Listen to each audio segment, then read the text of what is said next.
Donald Trump has tried everything possible to avoid his Jeffrey Epstein scandal, but it has all backfired. Of course, he started by telling Pam Bondi to say, we don't even need to think about Epstein, just move on. But it didn't work, so Donald Trump moved to lying. That's not my signature in his birthday book. I wasn't even friends with the guy. It was all proven false. So what is Donald Trump doing now?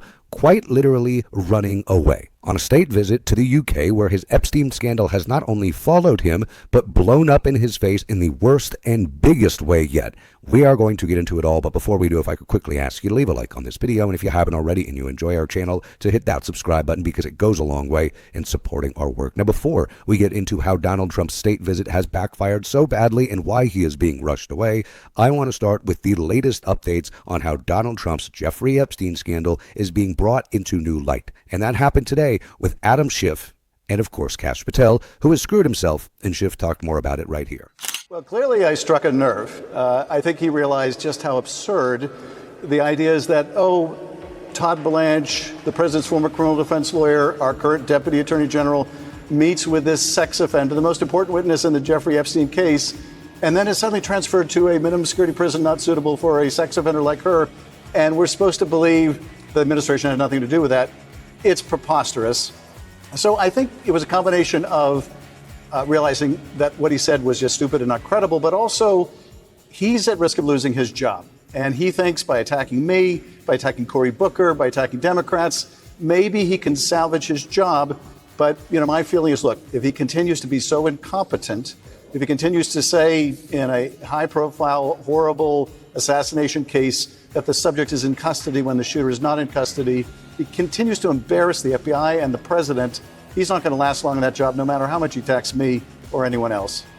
I want to ask about an exchange you had about the Epstein case, and specifically what the evidence that the FBI has or DOJ has indicates about the sort of scope of people that were associated with Epstein, particularly the most egregious crimes he committed. Take a listen. Who, if anyone, did Epstein traffic these young women to besides himself? Himself. There is no credible information.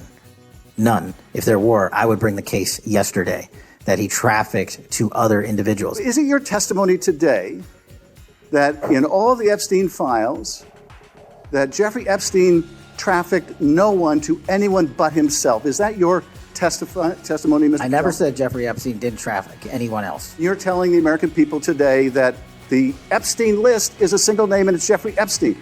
That's what we're to believe? That's not what I'm saying. That's what you're saying.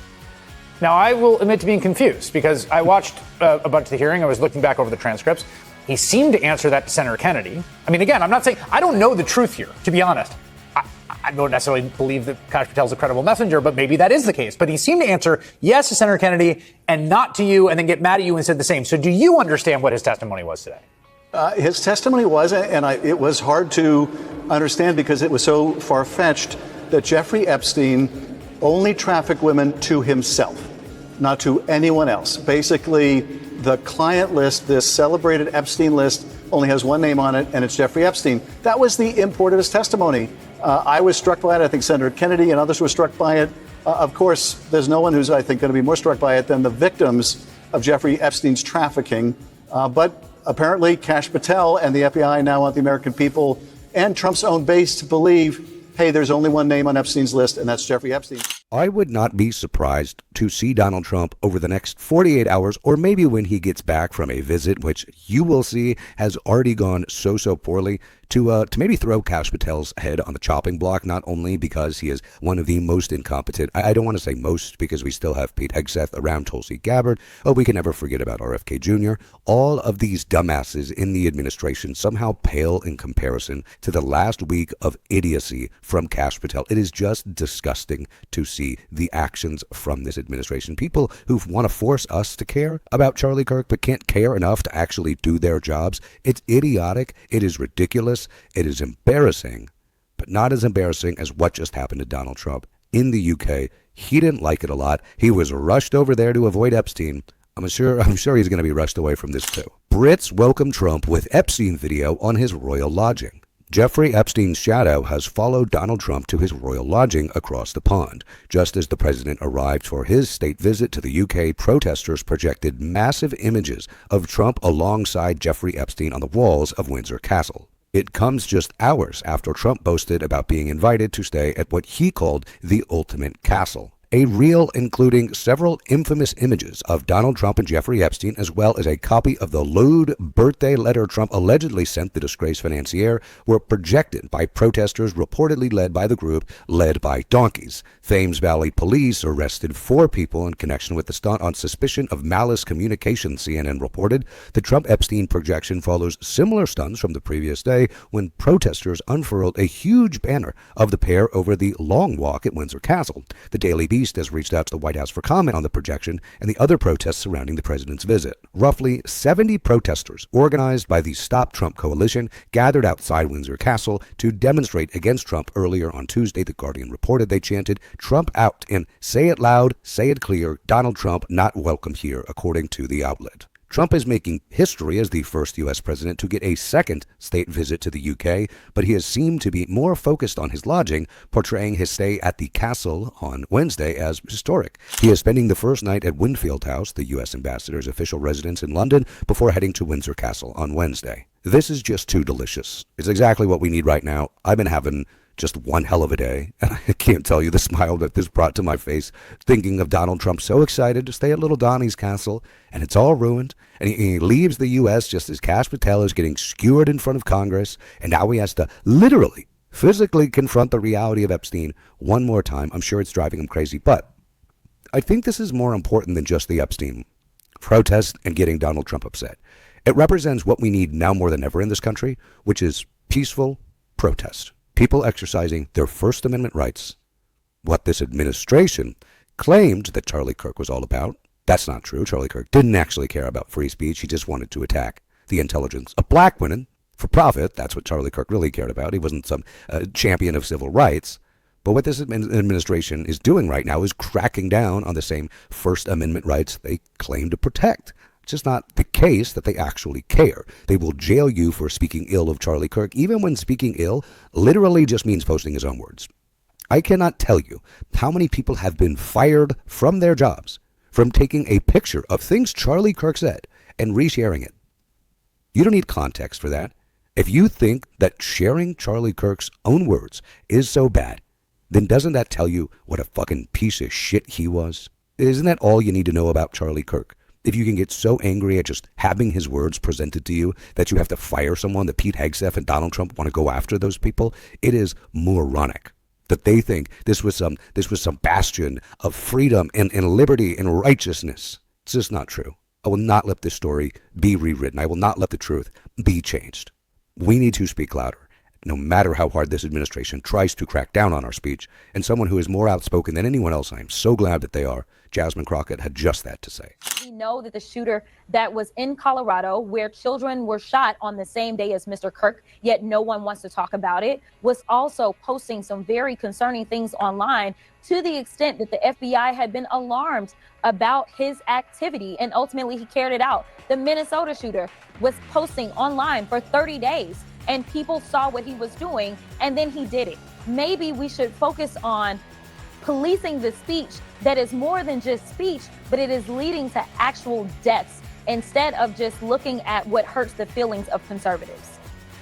So I'd like to ask you to respond to critics who have pointed the finger at Democrats who have used phrases like fascist or Hitler, made comparisons to those things over time. Do you think that that's contributed to this, or are those critics wrong?